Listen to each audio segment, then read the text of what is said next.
Welcome back नाज़रीन। बातचीत को आगे बढ़ाएंगे। ब्रेक से पहले हमारे साथ रियासत अली आज़ाद साहब, आबिद ज़ुबैरी साहब, हाफिज़ एहसान खोकर साहब गुफ्तगू कर रहे थे। 9 मई के मुलज़मान को सज़ाएं दी गई हैं। 9 मई के कुछ मुलज़मान के खिलाफ अभी मुकदमात ही कायम नहीं किए गए जिन्होंने इस्लामाबाद हाई कोर्ट पर हमला किया था। उस मौजू भी बात करेंगे और फिर जुडिशल कमीशन ऑफ पाकिस्तान और कुछ दीगर मामला भी।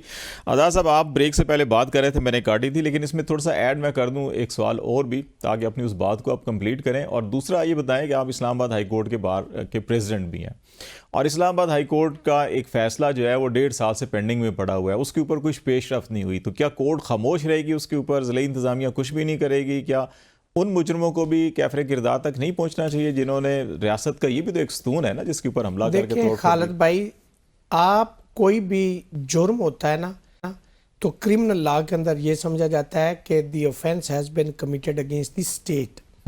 इसीलिए रियासत आगे आती है और उस पर कार्रवाई करती है। तो वो जो हाई कोर्ट के अंदर हमला था वो भी स्टेट के अगेंस्ट था, अदलिया पे हमला था, स्टेट पे हमला था। तो स्टेट को जब हाई कोर्ट ने ये डायरेक्शन दे दी कि आप in accordance with law proceed करें, एफआईआर दें, तो ये तो पुलिस की जिम्मेदारी थी। इधर तो पुलिस माशाल्लाह 399 आप पीपीसी देखें और 401 देखें आप पीपीसी, के तहत ऐसे मुलजमान के ऊपर भी एफआईआरें पुलिस देती है कि जी हम गुजर रहे थे, हमने लोगों को मुश्तबा जानते हुए पार्क में 5 गुलाम रसूल अल्लाह दी गुलाम बैठे हुए पकड़े, एक के पास खंजर था, एक के पास रस्सी थी, तो वो डकैती की घर से बैठे हुए, तो उनको वो पकड़ लेते। अभी जुर्म हुआ नहीं है।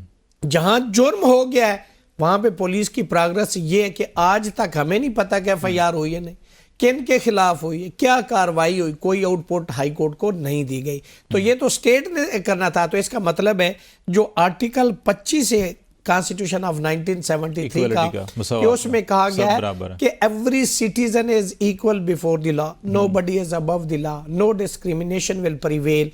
और ये नहीं हो सकता कि अमीर के लिए कोई और, गरीब के लिए कोई और। तो बात ये है कि अगर आप आजकल जैसे फैशन के तौर पर आप इतनी एफआईआरें देते हैं, क्या 144 की वायलेशन पे 780 की एफआईआरें देते हैं, 395 की एफआईआरें देते हैं, आप गुलैल के ऊपर 780 लगाते हैं, तो वो तो अदलिया के ऊपर इतना बड़ा हमला था।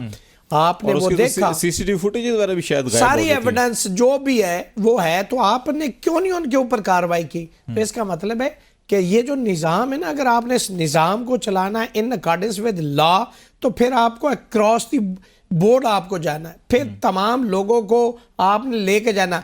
आप एक साइड पे तो अनफेटर्ड पार्स जो है वो इस्तेमाल कर रहे हैं एक साइड पे किसी को पॉलिटिकल विक्टिमाइज करने के लिए, और दूसरी साइड पे आपके पर जलते हैं, आप नहीं करते। तो ये दोहरा मेयार इस निज़ाम को, तो आप देखें ना, आप इस निज़ाम को लोगों के सामने एक गंदा कर रहे हैं। निज़ाम को कौन चला रहे? मैं और आप चला रहे ना, जो उसके अंदर ऑफिसर्स हैं जिन्होंने उसको चलाना है, जो प्रोसीड कर रहे हैं। तो आप लोगों के सामने इसकी क्या मिसाल देने के लिए जा रहे हैं कि अगर कोई गरीब आदमी कर रहा है आप उसको घर से भी उठा रहे हैं, चादर और चार दीवारी का तकद्दुस भी पामाल कर। जो है कि रियासती इदारे खुद ज़ुबैरी साहब ये कायम करते हैं, जिन रियासती इदारों की जिम्मेदारी है कि लॉ एंड ऑर्डर भी और सिक्योरिटी भी, तहफ़्फ़ुज़ हर चीज़ की, और वो खुद अगर स्टेट ऑफ डिफेंस में जाएंगे, इस किस्म की कार्रवाई करेंगे, अदालती फ़ैसले भी होंगे और फिर उन पर अमल नहीं होगा, तो उससे क्योस पैदा होगा माशरे के अंदर। एक तो ये चीज़ होगी।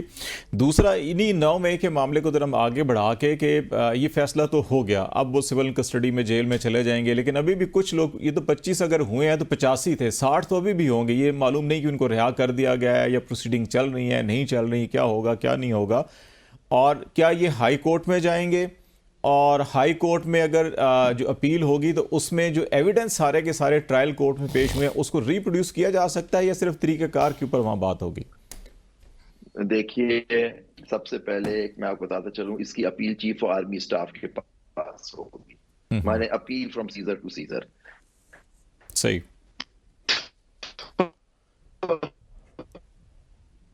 मतलब इसकी अपील तो होगी नहीं, बार जो रिकॉर्ड हुई है पूरा रिकॉर्ड मिलेगा। ये रियासत साहब बैठे हैं, बड़े अच्छे, ये क्रिमिनल के बड़े लॉयर हैं, ये बेहतर बता सकेंगे कि पूरा आपके पास तो पूरी एविडेंस कोर्ट में आती है, उसको रीएवैल्यूएट होती है अपील के अंदर, हाई कोर्ट के अंदर, जो अगर कोई एविडेंस आती है डिस्ट्रिक्ट कोर्ट से, तो जहां ट्रायल होता है, तो उसके बाद उसका एवेल्युएट किया जाता है, फिर कोर्ट देखती है कि वो सही है गलत है। तो लेकिन यहाँ तो ये है कि पता नहीं उनको क्या दिया जाएगा, क्योंकि यहाँ फैसला भी नहीं लिखा जाता। यहाँ तो कह दिया जाता है कि सुना ये कोर्ट में इनके वकील जो थे ख्वाजा हारिस साहब जो फेडरेशन के वकील थे ये मिलिट्री कोर्ट से, उन्होंने हमें बताया कि जी यहाँ तो सिर्फ वो फैसला तहरीर फैसला भी नहीं होता, वो लिख देते हैं ये और उसमें कुछ दे देते हैं, पता नहीं कौन सी गिल्टी या नॉट गिल्टी, क्या नॉट गिल्टी, हाँ ये लिख दिया जाता है। तो उससे क्या साबित हुआ कि क्या चीज है मतलब के, और गिल्टी के बाद भी आपने मुख्तलिफ सजाएं दे दी। तो अब मुझे नहीं मालूम रिकॉर्ड, लेकिन आपने जो मैंने जो देखा है केस खासतौर पर पेशावर में, आप देखिए वो टेररिस्ट थे जिनको सजाएं हुई, वो सब के सब हाई कोर्ट में जाके वो रिट पिटीशन में सब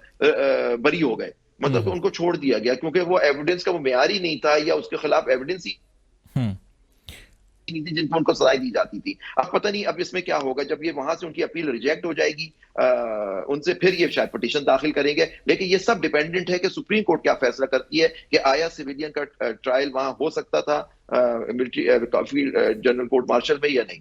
तो ये अब अभी हम इंतजार करना पड़ेगा। वो अच्छा जुबैर साहब, बड़ा अहम मामला ये है कि अगर फॉर एग्जांपल सुप्रीम कोर्ट कहती है कि नहीं ये सारी की सारी अनकॉन्स्टिट्यूशनल कार्रवाई थी, अब ये लोग 1 साल जो है 1.5 साल फौजी तहवील में रहे, अब उनको सजाएं भी हो गई, वो जेल भी चले जाएंगे, और वो सारा का सारा अगर नल एंड वाइड हो जाता है तो फिर क्या नए सिरे से इसकी इंसदाद दहशतगर्दी अदालत में कार्रवाई चलेगी और फिर दोबारा ABCD से शुरू होगा? तो इनका तो अच्छा खासा वक्त जो है कि इन तमाम लोगों का फिर जाया हो गया ना? नहीं बिल्कुल, अगर कोर्ट इस नतीजे पहुंचती है कि ये गैर आईनी है और गैर कानूनी है, ये जो इनका ट्रायल वहां हुआ है क्योंकि 2-1D है ही नहीं है, उसमें अपहोल्ड कर लेती है उस फैसले को, तो जाहिर बात इनकी जो वापस इनका क्योंकि चलान इनकी कस्टडी तो टेररिज्म कोर्ट से ही ली गई थी ना, अंडर 59 सेक्शन 59(4) जो हाफिज साहब आपको बता रहे थे कि 67 में इसकी भी अमेंडमेंट आई थी, जाके उनकी तहवील उनसे ली तो वापस उसके पास चले जाएंगे, वहां चलेगा ट्रायल फिर इन लोगों का, और वहां देखा जाएगा किस उससे चलेगा, ये तो वक्त ही बताएगा जी।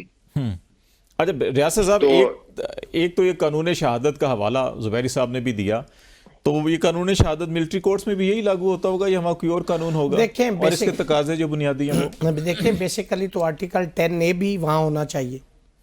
बिल्कुल आपके चॉइस का लॉयर भी आपको दिया जाना चाहिए, जो आप चाहें, आपका ये राइट है, कॉन्स्टिट्यूशनल फंडामेंटल राइट है आपका कि जी आप जिस वकील को चाहें, आप कहते हैं जी मेरा ये मैं नहीं अफोर्ड करता, मुझे ये वकील मेरी वकालत करे, स्टेट उसको प्रोवाइड करेगी। एक तो ये आ गया। कानून शहादत भी बिल्कुल एप्लीकेबल है, चूँकि CRPC भी एप्लीकेबल होना चाहिए, लेकिन सवाल ये पैदा होता है कि वहाँ जैसे जुबैरी साहब भी फरमा रहे थे, मैं बिल्कुल उनसे एग्री करता हूँ कि जब वहाँ पे कमांडिंग ऑफिसर को एक कंप्लेंट आती है, वो उसको इन्वेस्टिगेट करता है, एविडेंस कलेक्ट करता है, फिर वो अपनी सारी इंफॉर्मेशन कलेक्ट करने के बाद, समरी एविडेंस करने के बाद, ओथ पे वो रिकॉर्ड करके फिर मुलजम को वो हक देते हैं, वहाँ पे क्रॉस एग्जामिन करते हैं, फिर वो आ जाता है कोर्ट के बेंच के अंदर, जिसके अंदर प्रेसिडेंट होता है, 2 वो होते हैं, जो मुलजम होते हैं उनसे जो सीनियर होता है वो उस कोर्ट को वो करता है, लेकिन जब वो ट्रायल सारा कुछ करने के बाद वो फिर खुद सज़ा भी नहीं देते, वो फाइल वापस भेजते, रिकमेंडेशन देते हैं, फिर उसमें कन्विक्शन वो गिल्टी और वो नॉट गिल्टी वाला करके फिर आर्मी चीफ को जाती है अपील। उसके बाद फिर अगला जो हिस्सा होता है ना, वो इम्पोर्टेंट है। एक ही अपील प्रोवाइडेड आर्मी एक्ट के अंदर, अच्छा, उसमें जो भी उसका फैसला अगर वो अपहेल्ड हो जाता है तो फिर हाई कोर्ट में रिट में आप जाते हैं, और रिट में आपके पास 3-4 ग्राउंड होते हैं क्रिमिनल लॉ के मुताबिक कि कोरम नॉन जुडिस, कि ये जज तो इस काबिल नहीं था, ये तो मतलब एलिजिबल ही नहीं था। दूसरा है ज्यूरिसडिक्शनल एरर उसके अंदर हो, एक ये ग्राउंड है। दूसरा ये है कि आर्टिकल 10A नहीं दिया गया, या चौथा ये है कि miscarriage of justice, there is a strong apprehension.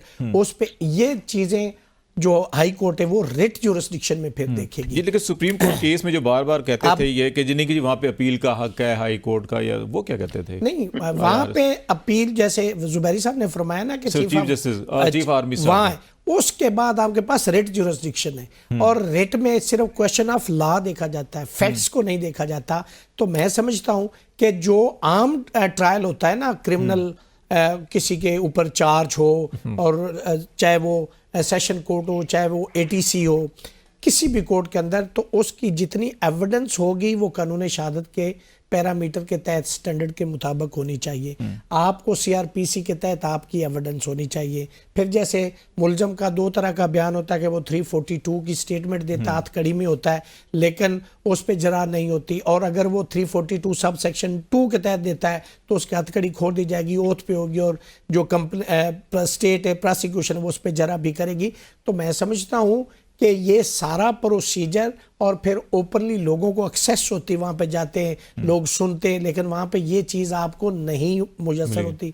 आपका ट्रायल कैसे हो रहा है, क्या हो रहा है, आपको स्टैंडिंग काउंसिल दिया है नहीं दिया, तो ये सारी चीज़ें बिहाइंड द सीन होती है, कर्टन के पीछे होती है। तो आप अगर किसी के ऊपर चार्ज लगा रहे हैं तो उसको ओपन ट्रायल का उसका मौका है, बीइंग अ सिविलियन।